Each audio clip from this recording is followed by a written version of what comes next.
Hello, പുതിയൊരു വീഡിയോയിലേക്ക് സ്വാഗതം. അപ്പോൾ ഞാനൊരു പോസ്റ്റ് ഇട്ടിരുന്നു ഡ്രോൺ ഷോട്ട്സ് ഇടുന്നുള്ളത്. അപ്പോൾ ആ ഡ്രോൺ ഷോട്ട്സ് ആണ് ഈ കാണുന്നത് ബാഗ ബീച്ചാണ്.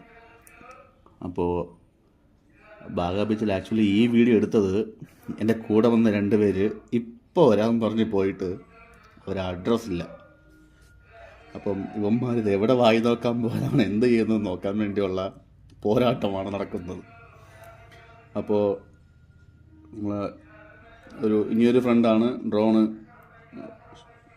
ഷോട്ട് എടുക്കുന്നത്. സോ അവൻ പറഞ്ഞു, ചേട്ടാ ഇങ്ങനെ കാണാൻ പറ്റില്ല, കാരണം ഇത്ര ഹൈറ്റിൽ നിന്ന് എടുക്കുന്നതല്ലേ എന്ന് പറഞ്ഞു. ഞാൻ പറഞ്ഞു, അതൊക്കെ ഞാൻ കണ്ടുപിടിച്ചോളാം, നീ വീഡിയോ എടുത്തു, ബാക്കി ഞാൻ നോക്കാമെന്ന് പറഞ്ഞു. അങ്ങനെ ഈ നീണ്ടു കിടക്കുന്ന കടൽ തീരം ഇങ്ങനെ ഡ്രോൺ ഷോട്ട് എടുത്തുകൊണ്ട് പോവുക. അപ്പോൾ എൻ്റെ ഫോക്കസ് എന്ന് പറഞ്ഞാൽ രണ്ടുപേരെ പോയെ. അപ്പോൾ രണ്ടുപേരായിട്ട് എവിടെ പോകുന്നു അവരൊന്ന് സൂം ചെയ്താൽ മതി എന്നുള്ളതിലാണ് ഞാൻ പോകുന്നത്. അങ്ങനെ ഈ വീഡിയോയിൽ അവൻ ഡ്രോണ് ഹാൻഡിൽ ചെയ്യുന്നു, ഞാൻ വീഡിയോ നോക്കിക്കൊണ്ടിരിക്കുന്നു. അങ്ങനെ എന്നാൽ പിന്നെ നല്ലൊരു വീഡിയോ എടുത്തേക്കാമെന്ന് പറഞ്ഞ് ബാഗ ബീച്ചിൻ്റെ ഒരു എൻഡ് മുതൽ അടുത്ത എൻഡ് വരെ ഒരു ഫുൾ ഷോട്ടങ്ങ് എടുത്തു. അപ്പം നമ്മളുടെ ഫ്രണ്ട്സിനും കാണാൻ പറ്റുമല്ലോ. ആ കിടക്കുന്ന താർ ജീപ്പ് കോസ്റ്റൽ ഗാർഡാണ്. കാരണം റെസ്ട്രിക്ഷൻസ് ഉണ്ട്, പഴയതുപോലെ വെള്ളത്തിൽ ഇറങ്ങാൻ സമ്മതിക്കുന്നില്ല. രണ്ടുപേര് പോകുന്നുണ്ടോ, രണ്ടുപേരെ സ്പോട്ട് ചെയ്തു. നല്ലവന്മാരാണ് എൻ്റെ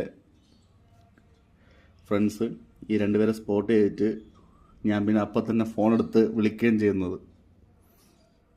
ഒന്ന് സൂം ചെയ്യാൻ നോക്കട്ടെ.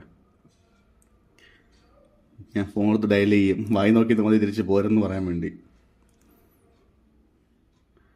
ഒന്നുകൂടെ അടുത്തോട്ട് സൂം ചെയ്യാം. ഈ ബ്ലൂ ടീഷർട്ടും ബ്ലാക്കുമാണ്. അങ്ങനെ ഫോൺ വന്നു, അവൻ ഫോൺ എടുത്ത് സംസാരിക്കുക. ഇപ്പം തിരിഞ്ഞ് നോക്കും. ഞാൻ പറഞ്ഞു, ഞാൻ മേളിൽ നോക്കുന്നുണ്ടടാ, വേറെ തിരിച്ച് പാടാന്ന് പറഞ്ഞിട്ട്.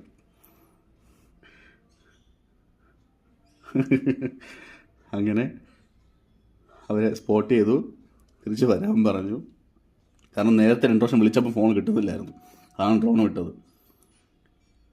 പിന്നെ ഇവിടെ നിന്ന് ഒരു ഫുൾ ഷോട്ടൊക്കെ എടുക്കാമെന്ന് വിചാരിച്ചു. അങ്ങനെ ഇത് സെക്കൻഡ് ഡേ ആണ് ഗോവ ട്രിപ്പിൻ്റെ.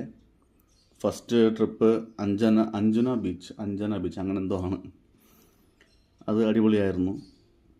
പിന്നെ കൂടുതൽ നേരം ഡ്രോൺ പറത്താനുള്ള പെർമിഷൻ കിട്ടിയില്ല, അവിടെ റെസ്ട്രിക്ഷൻസ് ഉണ്ടെന്നാണ് പറഞ്ഞത്. ഇനി യൂട്ടി ആണോ ആയതുകൊണ്ടോന്നൊന്നും അറിയത്തില്ല. എന്തായാലും ഇനിയും ഡ്രോൺ ഷോട്ട്സ് ഉണ്ട്, അപ്ലോഡ് ചെയ്യാം. അപ്പോൾ ബാഗ ബീച്ചിൻ്റെ ഡ്രോൺ ഷോട്ട് എല്ലാവരും കണ്ട് എൻജോയ് ചെയ്യാം. ഇതാണ് ബാഗ ബീച്ച്. ഉള്ള 14-15 ബീച്ചിൽ ഒരെണ്ണമാണ്, ബാക്കിയും ഉണ്ട്. ഇനി ബാഗ ബീച്ചിൻ്റെ നൈറ്റ് ഷോട്ട്സ് വരെ ഉണ്ട്, എല്ലാം അയക്കാം. ഇപ്പം ഞാൻ തിരിച്ച് ഡ്രോണിൻ്റെ അടുത്തോട്ട് പോയി ഡ്രോണിനെ പിടിക്കാൻ പോവാണ്. ഇങ്ങോട്ട് വാടാ മോനെ സണ്ണിക്കുട്ട. അപ്പോൾ താങ്ക് യു, ബൈ ബൈ. വെള്ളം അടിക്കുന്നതല്ല, ഞാൻ കുടിക്കുന്നില്ല കേട്ടോ.